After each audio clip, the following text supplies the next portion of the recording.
This is AIM Agenda. Thanks for your company this Monday. With me now, the Shadow Assistant Treasurer, Andrew Leigh. And in Melbourne, we've got the Assistant Social Services Minister, Mitch Fifield. Thanks for your time, gentlemen. Mitch Fifield, first to you. More calls for tax cuts from the Treasurer, but how are they going to be paid for? He's got the idea, but not necessarily the solution here.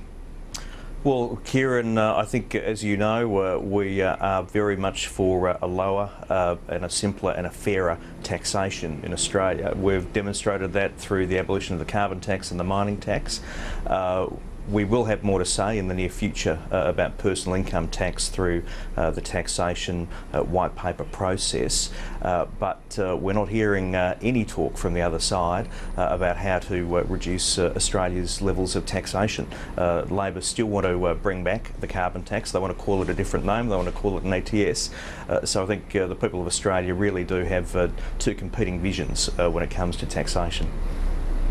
But I guess the question is, Senator Fifield, how do you fund this when, as I say, it'd run into the billions to bring the Australian marginal tax rate down to, say, a nation like New Zealand's, for example?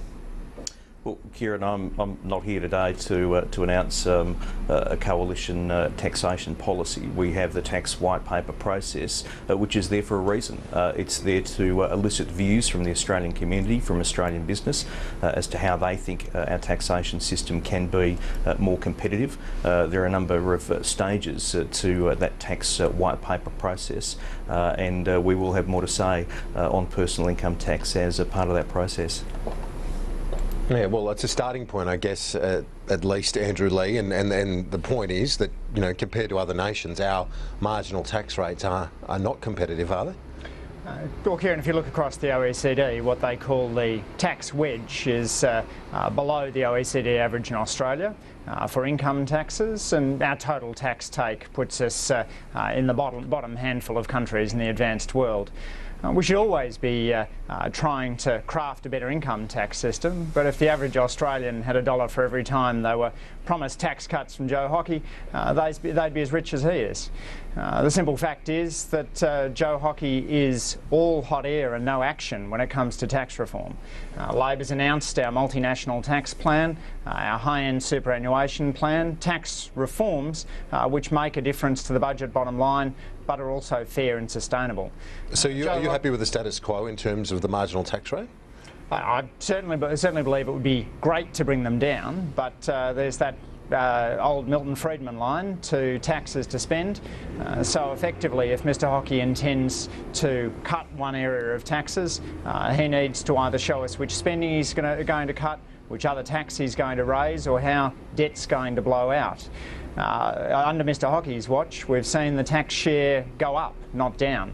His budget paper 1 shows very clearly that he's taxing more highly than the Rudd or Gillard governments before him, which again just shows the lack of seriousness from Mr Hockey when it comes to tax reform. Okay, let's go to Senator Fifield. On the broader issue of reform, we're seeing business groups this morning, the front page of the Fin Review, ahead of this reform summit to be co-convened by the Australian and the AFR on Wednesday. They're saying they're willing to put their interests to one side to see reform, growth-oriented reform undertaken, but I guess there just seems to be very little common ground right now on anything when it comes to whether industrial relations or wide-scale tax reform.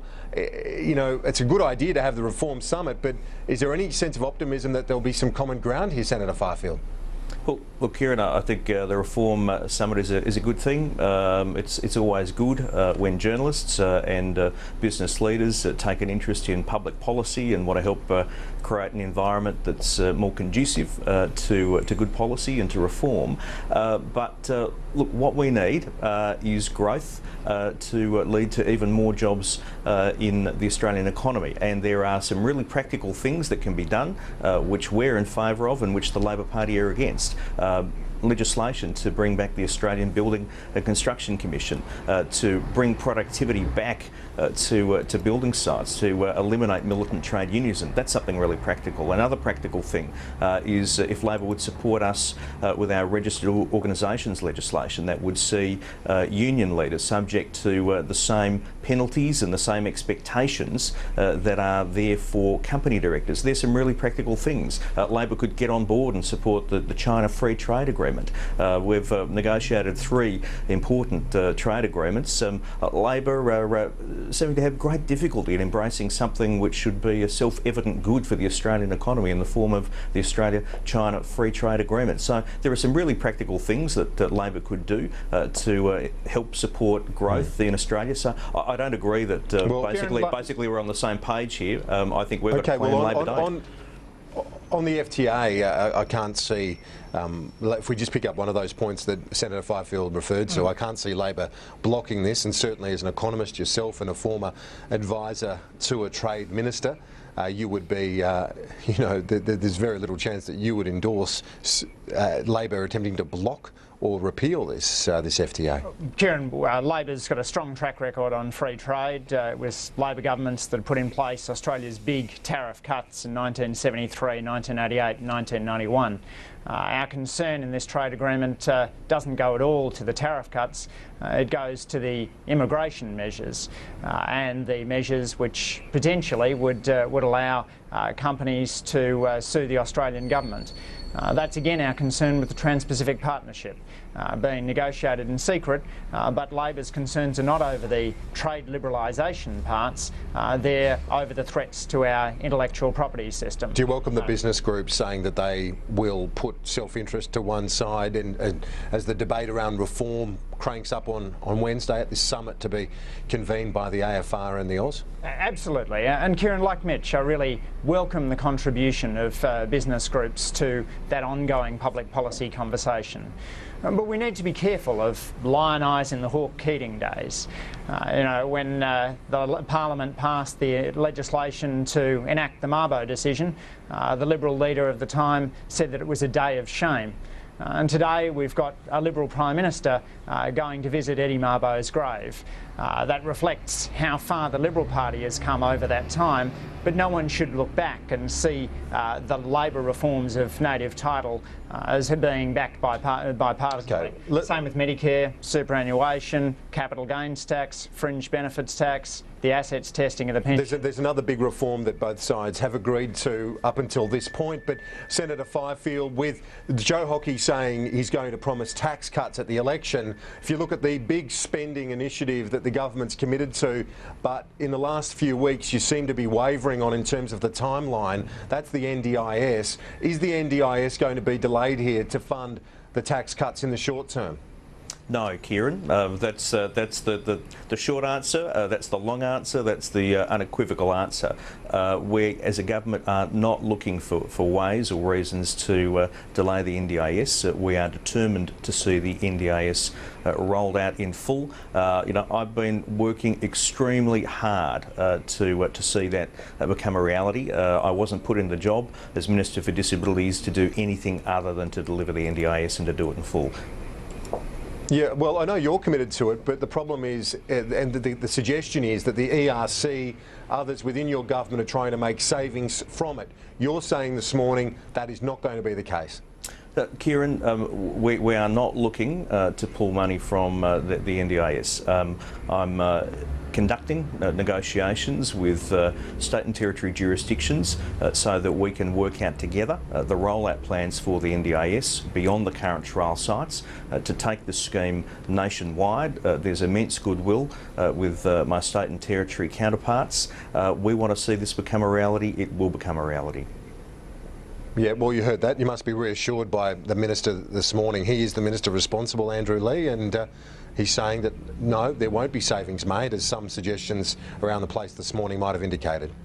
Kieran, I've got no concern with Mitch's goodwill on this important issue, but you can hear there in his language where he says we're not looking to, the unwillingness to stick to the agreed timetables.